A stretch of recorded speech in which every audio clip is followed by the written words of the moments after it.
C'est pourquoi la Kamissia ne se qualifie pas d'égyptologie. Ça ne veut pas dire que son objet n'est pas ce qu'on appelle l'Égypte. Son Mhm. objet est bien ce qu'on appelle l'Égypte, mais ce n'est pas de l'égyptologie. Voilà. Parce que ce n'est ni un orientalisme et elle ne traite pas d'une culture dite moyenne-orientale. Mhm.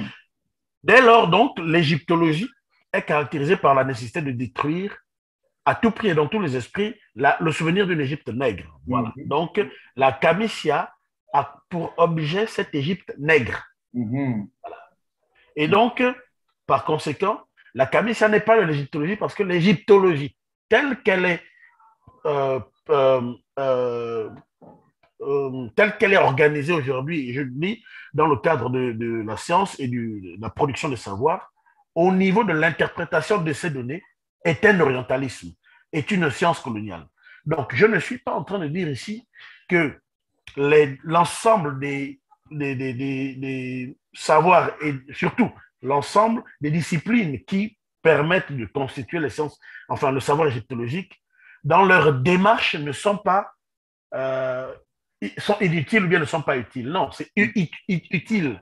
Très bien. Je suis en train de dire que l'interprétation des résultats de Très, cette science-là, elle sert le colonialisme. très bien. Donc, c'est l'interprétation qui Mhm. sort, qui sort, qui sort de sa place Mhm. séculaire et historique pour la loger ailleurs, à l'extérieur. Tout à fait. Voilà. Tout à fait. Donc, c'est à ce niveau-là que la Camissia va se démarquer totalement. Tout à Voilà. fait. Et c'est très important que vous précisiez, que vous apportiez cette précision, mais vraiment très, très importante. Parce que Mhm. j'ai remarqué, excusez-moi d'interrompre votre présentation, mais ça c'est très important.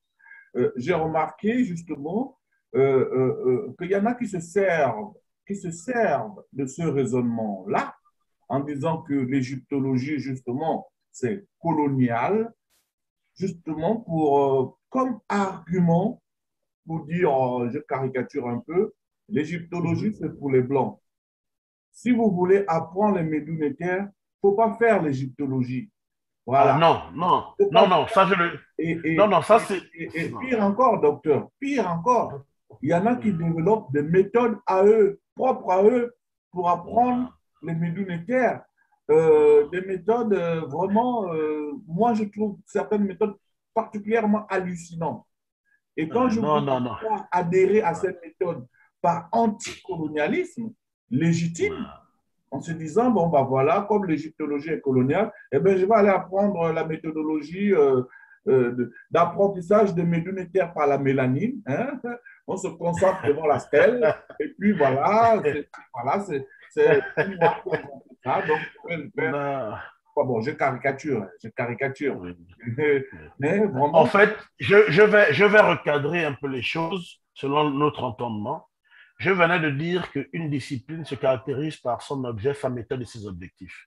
Les objectifs de l'égyptologie est de devenir le souvenir d'une Égypte nègre dans tous les esprits et de loger l'ensemble des faits historiques et culturels dans ce qu'on appelle l'orientalisme.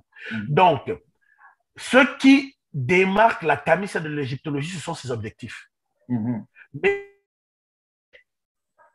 et les méthodes des égyptologues sont, des, sont scientifiques. Parce que même chez Diop, c'est de l'interprétation et de l'ordre. Il n'a pas réinventé la roue. exactement.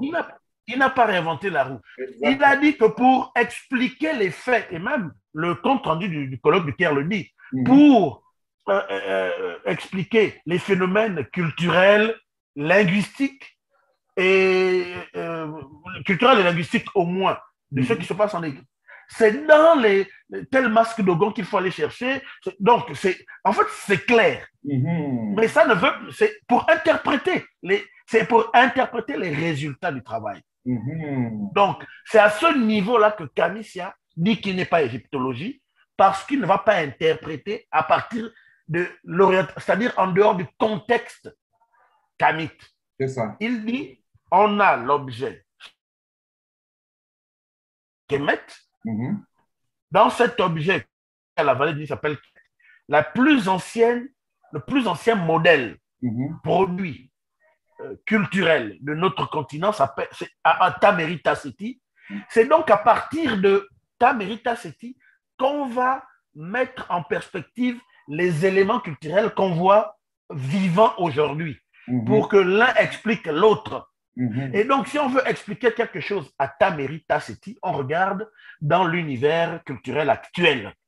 Si on veut expliquer quelque chose de l'univers culturel actuel qui échappe parce qu'il y a tellement de contamination, on regarde si c'était produit à Tamerita City. Mais ça ne veut pas dire qu'il y a une manière différente de lire les hiéroglyphes. C'est faux, parce que la pierre de Rosette en elle seule est déjà la méthode de lecture.